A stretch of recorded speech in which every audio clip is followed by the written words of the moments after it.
Welcome back to the Goonerverse, everyone. We're going to do player ratings, and this is probably the first time I've ever done it where I'm not particularly happy with what I've seen. I'm doing a match reaction, which is out on the channel very, very soon. If I just keep an eye, any minute now, it'll be out on Goonerverse News. So do go subscribe to that channel. Look out for that if you want my reaction content, where I talk about concerns and perspective. I think the bigger picture of what's going on at Arsenal deserves a wider conversation about injuries, about the games we've had, about the position we're in, and ultimately where it's left Arsenal. That's fine. That's for there. This is the player ratings. This is where we're going to talk about the players individually and what they did and what they brought to the game. And I'm really, really disappointed with quite a few players. As we do it, we get your thoughts. This was the starting 11.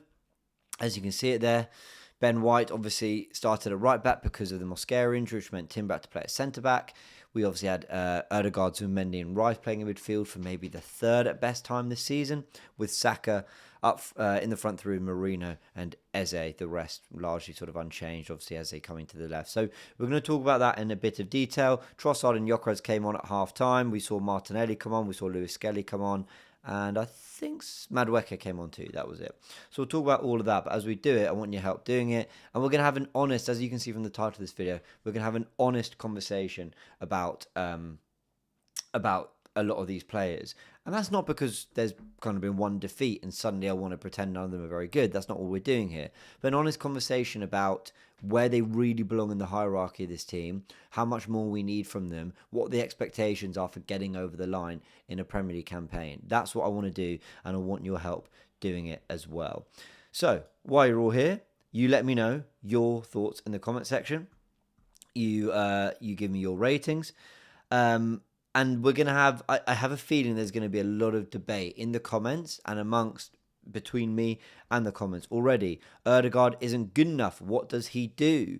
Playing with Odegaard is like playing with 10 men, says Rohan. We really are bottle jobs. Pathetic. Absolute bottle jobs we are, says Joe King. Listen, I'm not on the bottle jobs rant. I'm going to slay everyone.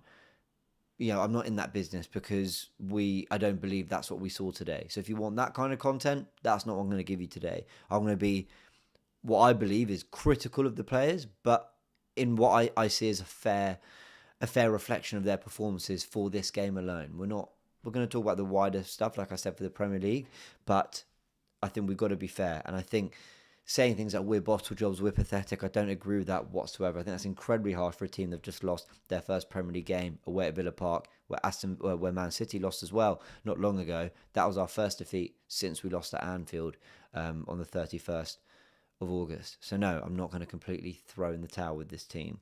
But like I said, we're going to try and be fair in what we saw from these players. So let's go through some of the comments make me laugh. Let's go through some of the players quite early on that I don't think we have to say too much on, because I want to really dedicate a lot of this to the players that really need a lot of conversation. So we're going to bring this up here in front of me. I'm going to see the comments popping up on screen. Okay, so the players that don't need a lot to be said. I want to give David Raya a 7. I know he made some big saves. I know on other days it's probably an 8. But to be fair, conceded 2 goals. I don't think you can really blame him for the first one. It does go through his legs, so I don't know about that. But made some really big saves. But I didn't think there was much in terms of commanding his penalty area or distribution or anything like that I felt particularly encouraged by. If I'm being really honest, I thought his shot stopping was good, so I'm happy to give him a 7. Let me know what you'd all give David Raya. A couple other players, there's not too much to say on. Declan Rice, I'm going to very, very quickly just give him an 8. I thought he was, once again, like in the wars, trying hard, trying to make things happen. In fact, before we do all this, we'll go, fine, we'll go straight into it. I thought he was in the wars as always. He plays a big part in us getting our equaliser, putting the pressure on Onana, wins back possession for us. And I just thought he was the one who was trying to make things happen. He whips a lovely ball to the back post in the first half that caused some trouble. He's the one who drives forwards and whips it with his left foot across goal towards Madueke. I think he should do better with that. So I thought Declan Rice was very good. Once again, understood the occasion. They're pretty much the only two I have much to say. Maybe Ben White, What would you all give Ben White? People are saying 8's too high for Declan Rice. Rice was shattered by the end of the game. Yep, I agree with that. 7 kept the score respectable for David Raya. Yeah, fair enough. Yeah, honestly, they could have had 3 or 4 in that second half. Fair play to Raya, back-to-back very good games. Rice, he's a 7. He looks tired, and it shows in the team. Cool. All right, so I think we're happy to get those 2 out of the way. I don't really think there's much to really say about those. Then I want to go into more detail about other players.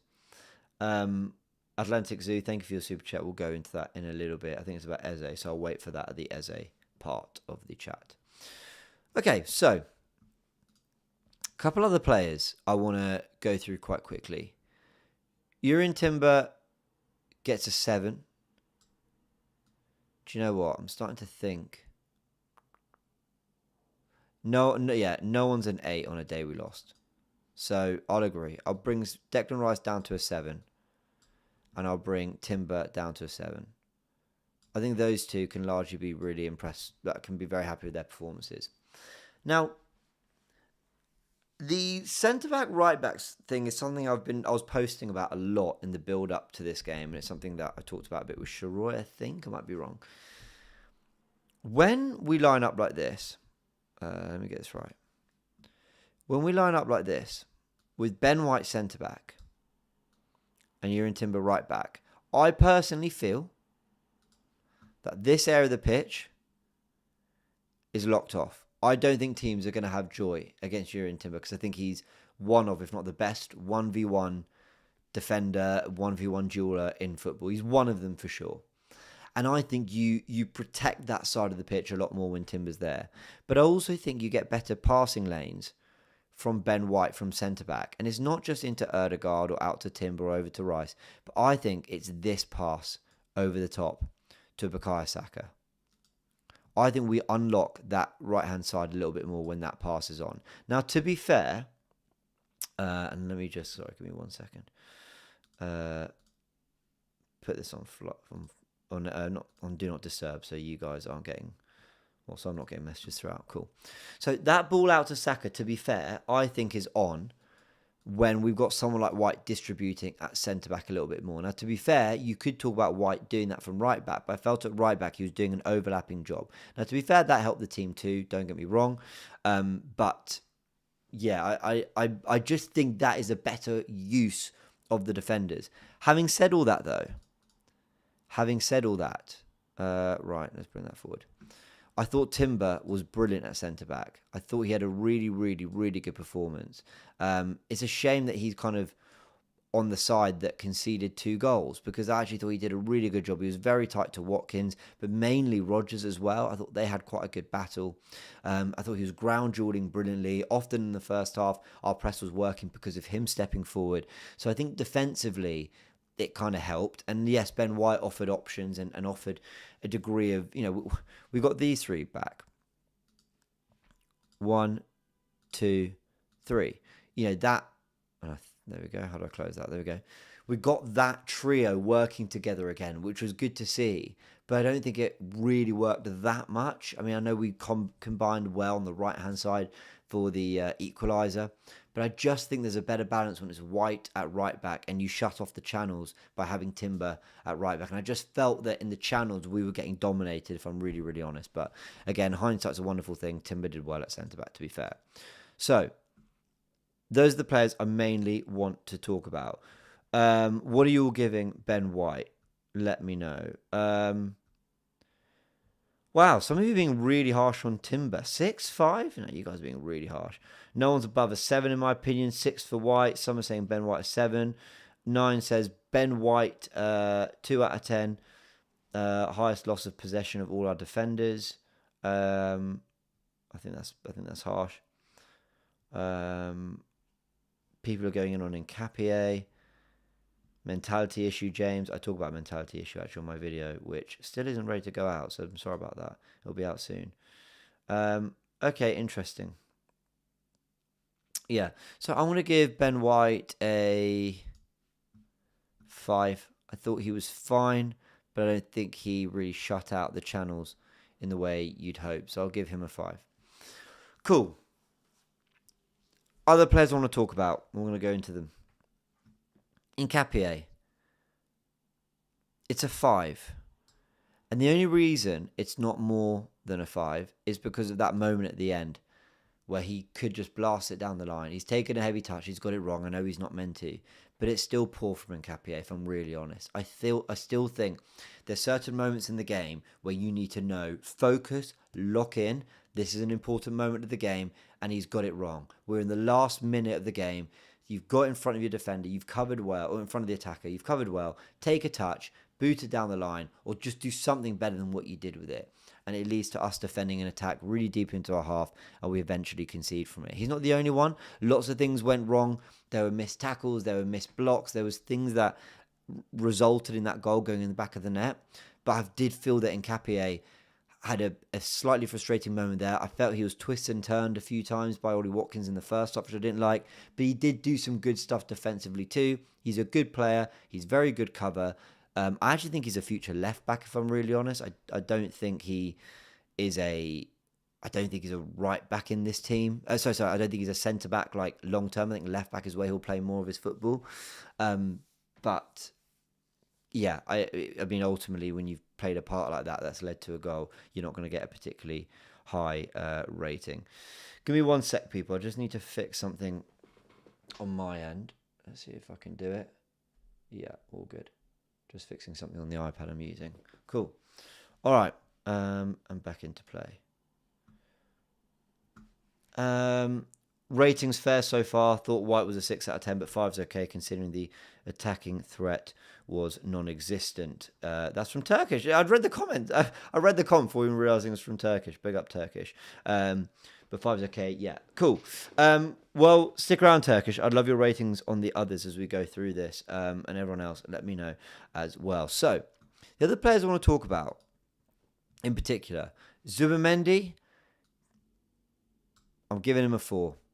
I don't think he had the impact on the game that, you know, when you're up against the physicality of Onana, Tielemans and Kamara, you're looking at Zubimendi, who I actually think matched them physically at times. He won some headers, he got stuck in. That wasn't the problem. My concern with Zubimendi was that actually he didn't just settle down the game like he did at times against Bayern, against Tottenham, against Brentford in the week. He wasn't the outlet for us to play. Now, I imagine that Unai Emery did his homework and made sure that they absolutely stopped the supply line to Zubimendi. But what concerned me a little bit more was this. Arsenal's shape was actually to remove Zubimendi from the kind of the midfield build-up. And actually, we saw this. The centre-back split. Ignore the ratings for now. Zubimendi went in between them. And we basically saw Arsenal lining up like this. Zubimendi sitting in between the centre-backs to receive the ball. That's how deep he was trying to come to get the ball and try run things. But I think he does his best when he's able to impact higher up the pitch. And in build-up in that first half, he was so deep. At times, it was also Eze on the inside with Calafiori on the outside. But I think it made him really redundant in the game. I don't know if he did that. What's the cause and effect? Did he do that because Villa was stepping onto him, so he recognised he had to drop deeper? Did he do that because Ødegaard was in the side? Was it instruction from the off? I don't know. But I just felt he was far too deep. Right, now I need to move everyone back into their positions. But yeah, I'll give him a 4. Interested to know all your ratings in the comment section, people. What will you give Zubimendi? I haven't even given Calafiori a rating, sorry. We're a bit all over the place because particular players I want to talk about in good detail. All right. What are you giving Zubimendi? People saying he's far too safe with his passing. Disagree. Zubimendi was literally covering Eze. That's why I said defensively I think he was okay.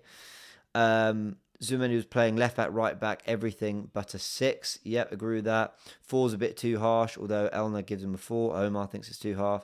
Ryan says Zubimendi barely gave the ball away. Zubimendi and Ødegaard did the same thing. That's true. At times I do think they are playing the same role in the team.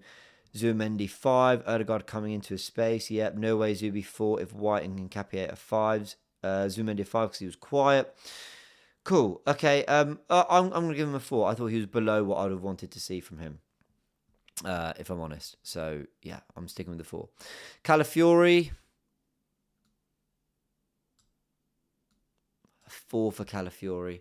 I don't think he offered the kind of the up and down excitement and that gallop he can bring to this team. I don't think he had that whatsoever. I also felt, is this all on your screen? Yeah. I also felt that the yellow card was silly. He's done a few of those where he's just brought players down and just decided to take the yellow card. And then he gets subbed off, but we think that could be an injury now. So I'm going to stick with the 4 for Calafiori. I wasn't happy. A lot of you agreeing. Yeah, 4, 5. Someone's gone for a 6. He wasn't worse than White. Yeah, I think he was worse than White. I think White at least offered something going forward. I don't think Calafiori did at all. He was picked out quite a few times in this space here. Did you notice? In that space there, they quite often, McGinn at one point, they quite often found passes in that little space. And that concerns me. Okay, cool. Now we're going to move into. Oh no, right. So now I think the really interesting conversations begin, and I say that because I'm going to bring Victor Gyökeres into this. I'm going to bring Gyökeres into this when I'm talking about interesting conversations. Boom, 1 and 2. Okay. So I know Trossard came on and he'll get a high rating. He came on, scored. I thought he played well. I think we are all looking for very, very, very different things from a lot of these players here. Saka, Ødegaard, Gyökeres, Marino, Eze. And therefore, I think what you rate them is going to swing massively depending on what you want to see, what you expect from those players. I'll give you an example. Ødegaard today, I liked his performance. I genuinely did. I thought he was whipping nice crosses to the back post. I thought he was combining well with the right-hand side. I thought his weight of pass was quite good. I thought he was attempting shots. He was asking for the ball in tight areas. He was carrying past players a few times. He got man of the match from TNT Sports, which tells you something about his performance. I thought he did some really nice things today. I don't think he was an 8 or a 9 or a 10, but I'm torn between a 6 or a 7. I'm going to allow you guys to decide that. If you all go 4s and 5s, then I'll go near a 6. But if a lot of you agree with me that he could have been around a 7, I'll go for it. But a lot of you are ripping him in the comments, and I don't really know why. I don't really know what Ødegaard didn't do. Like I thought his pressing was good. I thought he worked hard. He was a part of that second goal, or the equaliser, should I say, the second goal in the game. I was quite happy with Ødegaard. And for this to be his second start in the Premier League since his injury away at Villa Park, he's essentially having to play it because we're having to move Eze to the left because we've not got the combination we want there, because Martinelli's not his best and Trossard wasn't fit to start, and you get it. I think against a physical midfield, he did okay. What are people saying? Yasmin gives him a 7. Kimu says he was doing his role perfectly. Tommy gives him a 0. People have Ødegaard agendas, and I agree with that. I definitely think people are forcing it. Ødegaard was fine. Second half, much better, says Stefan. Probably a 7 and an 8. Ødegaard, 6. Ødegaard was good second half. I agree with that, Jack. 7 did well today. 7 for some. Yeah, so there's a lot of... Turkish goes, nah, Ødegaard was a 5 for me. Okay, so, I mean, a 5 is fine. As in... I rank a 5 as fine, where a lot of people go, basically, a lot of people are sort of, I think, feeling like more 3 or 4. But to be fair, a lot of you have come in with sort of more reasonable ratings, I think. Basically, a lot of people are saying he was bad. Like, some of the comments I read at the beginning were, Martin Ødegaard is like, when we have him on the pitch, like playing with 10 men. I hate the way this team plays when Ødegaard's in it. And I disagree. But I think we played at times, good football today. I want to see more, but I thought he was largely okay. I'm going to give him a 6. I think as much as I can praise a bit of shooting here and there, ultimately some of his strikes weren't good enough and I expect him to do a little bit better. But I thought he showed more personality than he normally does. I thought last season Ødegaard was hiding from wanting the ball in tight spaces, wasn't doing the things I need to tend to do in games where we need goals. Because I think today he was trying to make those things happen, whether it all worked out or not. So I'm happy to go with a 6. Now the rest of the front 3, whew.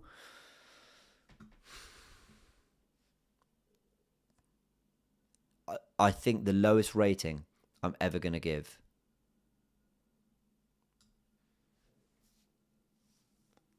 Is that too harsh on Marino? Actually, it is because he's not a striker. So he's going to get bumped up purely because he's a midfielder doing a job. I'm giving him a 3, people. I thought Marino was awful today. And I know he's not a striker. I know he's not. And I know he's doing a job for us. But there was no hold up. There was no tech with the ball at his feet. There was no running into the channels. There was no aerial threat. There was no passing between the lines. There was no dropping into midfield to give us control. There was listed 6 things there. There was nothing. Now, granted, he also didn't have any chances. And he's the kind of player who can have no chance, who can have none of those 6 things I just mentioned and probably still score. But away at Sunderland, he started. Away at Chelsea, he started. Away at Villa, he started. And in none of those games did we ever get control in what were messy affairs, and did we ever just wrestle back some sort of identity in the game where we're playing the kind of football we know we can. I don't think it's any coincidence that those performances have come with Marino leading the line. At home, where you're going to have most of the ball, or as an impact sub, Marino can certainly do something. But away from home, we've been found out on 3 occasions: Sunderland, Chelsea, and Villa. Gyökeres has to be leading the line. Now, when Kai Havertz is back, we can have that debate, but it has to be Gyökeres now. And this is why, when it comes to Gyökeres and the rating I'm going to give him, some of you might say that this is too high, but I'm going to give him a 5. Now, the reason I'm giving Gyökeres a 5 is because I agree, touch was heavy. He didn't really do anything on the ball, and that was disappointing. But for the pure fact that he actually was pulling into channels, was actually looking to make runs in beyond, was looking to stretch Villa in some capacity, and the fact that for periods of that second half, we looked like we had a little bit more in terms of ideas and dynamism, in terms of, having ideas to break Villa down. For that very reason, I'm going to give him a 5 and say he was fine. He's come on. It's difficult to make an impact. And I don't really think in terms of hold up and all that stuff, he was much better than Marino. But I definitely think his movement and the things he tries to do as a striker benefit Arsenal more. Was he good? No. But I don't think he was bad either. And I'm going to stick with a 5. That's where I am with my ratings. What are a lot of you saying? Let's have a little look. Some people are giving credit to Villa, and I get that. No hold up, no tech, no running to channels, no aerial threat, no dropping into midfield. You just described Gyökeres' average performance. That's from Neo Semper. Firstly, thank you for capturing the whole quote, because I worded that quite well. Gyökeres doesn't offer, in terms of tech, dropping into midfield or aerial. I agree, he doesn't. But he does offer hold up, and he does offer running into the channels. I just think today it was tough for him coming off the bench, but I do actually think we looked better once he came on. What else is being said? You're so nice to these players, and Nkapia should be a 2. Gyökeres was a 2. I disagree. 3 for Gyökeres. Gyökeres 2, awful. Marino 2, Eze 2 as well. 5 seems right, says Stefan. 4 from Nabar. We brought a striker who doesn't score. Who else thinks Gyökeres improves his touch? He will be so much better. He's kind of like, if we can get the technical level we saw against Atletico Madrid, or we saw against Newcastle, or we saw against Burnley, Gyökeres will be absolutely fine. Bro, you're way off with that one. Gyökeres was objectively very bad. As there's not a left winger, and poor performance because of Arteta pulling him in the wrong place. Okay, cool. Look, I disagree, guys. I'm happy to give Gyökeres a 5. He's nearer a 4 than a 6. Let me be clear on that. But I'm giving the benefit of the doubt because it's his first game back in a little while. Well, actually, that's not true, is it? That's not true. He came on against Brentford and against Chelsea, so that's actually not true. But in terms of actually getting a significant amount of minutes, it's this kind of first time we've seen him play more than, say, 15, 20 minutes. And I just think our level was a bit better with him in the team. Eze and Saka, I'm going to end on these 2.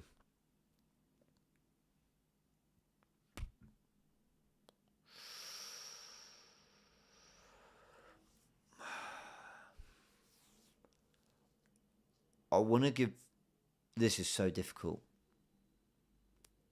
Okay. All right, I'll do a deal with you all. I'll give Gyökeres a 4. I'll drop him down. And I'm going to give Saka a 4 as well. Saka getting less than Gyökeres when he basically made the goal happen doesn't feel right. But I also have him at a different standard. Eze, for me, very disappointed. Very, very, very disappointed. Thank you for the super chats. We're going to get back to those very soon. But in fact, while we're talking about Eze, let's get this in from Atlantic Zoo. He says, Eze is not a left winger, Mourinho's not a striker, Ødegaard's not a captain, Gyökeres is not a footballer, and Saka is nowhere near 300 grand a week. I think that's very harsh, but that's your opinion. At least you put it respectfully. LW Circa says, James, do you think for us to win the league this year, we have to unlock Gyökeres, meaning Arteta needs to find a solution no matter what? No excuses. Yes, I do, to be honest, think that. Okay, let me talk about these players in a bit of detail while giving them these ratings. Bukayo Saka, fair play for he beat in Martin on the outside. There was one dribble in the first half. He's the one who makes the second goal happen with Declan Rice and Ødegaard. And, you know, I think there was another good cross to the back post. This is a player who can produce moments. He showed that at the Bridge. But I was frustrated with his cameo against Brentford despite scoring. I was frustrated with how he played at the Bridge, although I think Cucurella really kicked him about and he ultimately did well to bring us back into that game, so well done. And I was definitely frustrated with him today. Let me start by saying this. A lot of people have said Bukayo Saka hasn't been the same since the hamstring injury. I disagree with that. I thought he was brilliant at Newcastle. I thought he was brilliant against Atletico Madrid. And I think he was brilliant at Fulham. There's 3 pretty big games I've just mentioned there. And I think we've seen Bukayo Saka hit levels that we know he can get back to. So I don't think we can blame the hamstring injury. He's just in patchy form right now. And even in his patchy form, he can deliver top moments, like a ball to Mikel Merino, like, an equaliser at Stamford Bridge a couple of years ago when he whips it to the back post to Trossard. Things that he can make moments happen. And today, he's the one who ultimately, he tries and tries and tries and he digs a moment out for us. But Bukayo Saka, if we're going to talk about highest paid players in Gabi Jesus and Kai Havertz, we've got to talk about players like Bukayo Saka who've hit a certain level, whose position in the squad is reflected in the amount of minutes they play, in the contract they're on, in the value and importance, in wearing the armband, in all these things. Saka is now incredibly valued in this team. So I do hold him to a slightly different standard. I include Eze in that too. And Gyökeres, because he's new, isn't getting that same treatment, but as a £65 million striker, yeah, we will talk about him, but I'm going to give him a little bit longer. Some people will say Eze as well, but he's not new to the league, so again, I see it differently. With Saka and with Eze, I'm sorry, I've seen what you can do in the Premier League. I've seen what you can do against Aston Villa and other teams. I've seen what you can do in an Arsenal shirt, even if it's been way less time for Eze. Sorry, I expect a lot better. Now, fatigue might play a part, and moving positions for Eze, and I'm sure there's excuses, I'm sure there's things we can point at and explanations, but I was so disappointed with those two today. I thought there were moments where we did get the ball to them to feet, where they could have taken on their fullback and made things happen, and Saka a little bit more than Eze did do that, and ultimately he helps make the equaliser happen.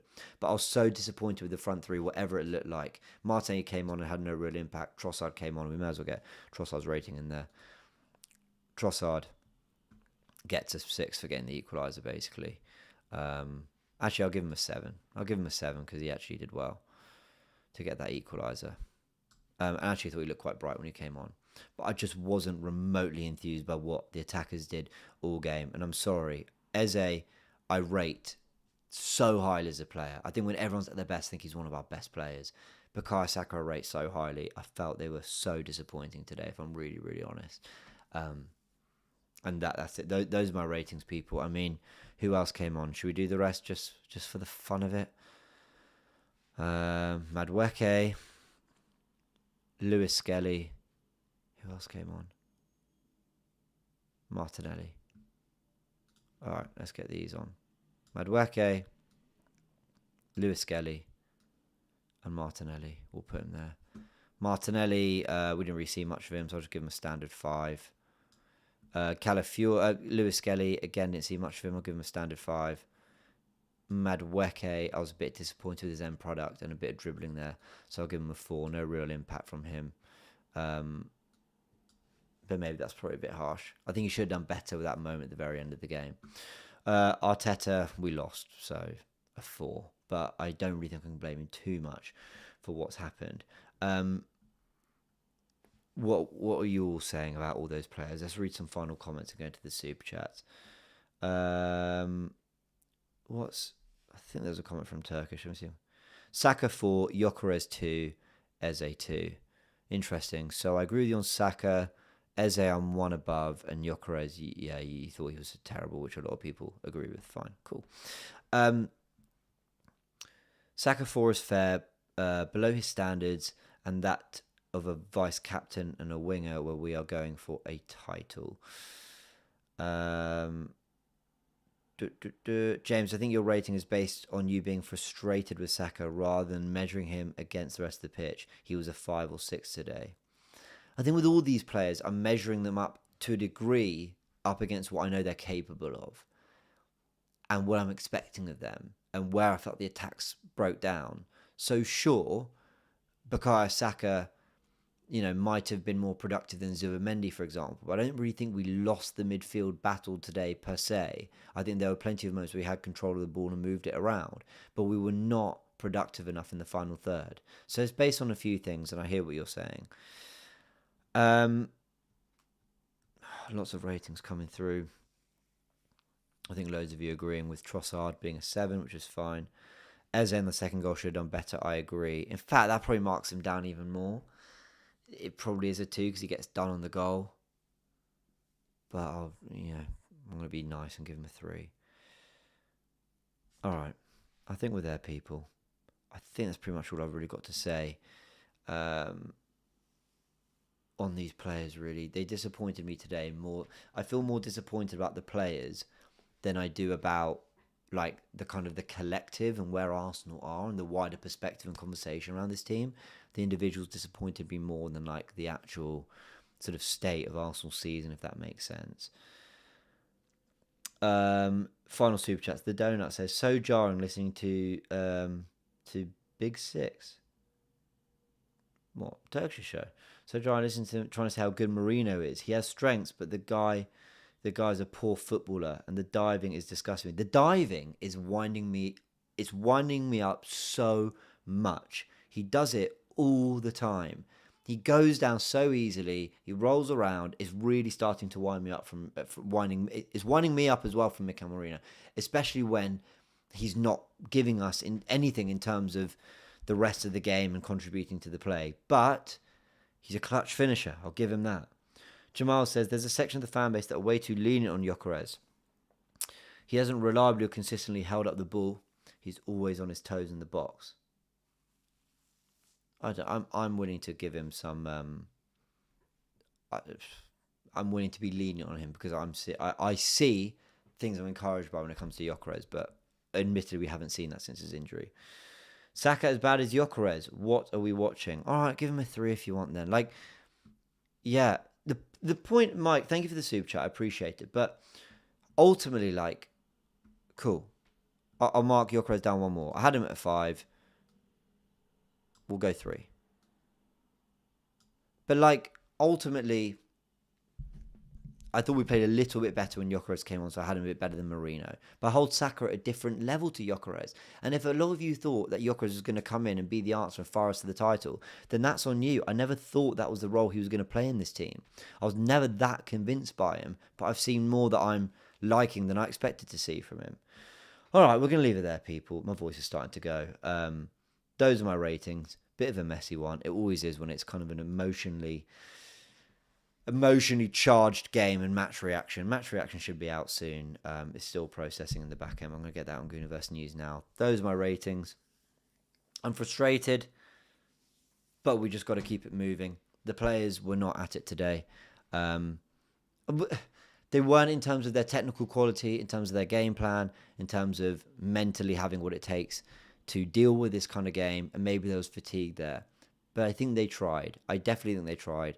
I think the commitment is there. I think the effort is there. I think the work rate is there. but there is just far too much that's gone wrong. Sunderland, Chelsea, and Villa away back to back.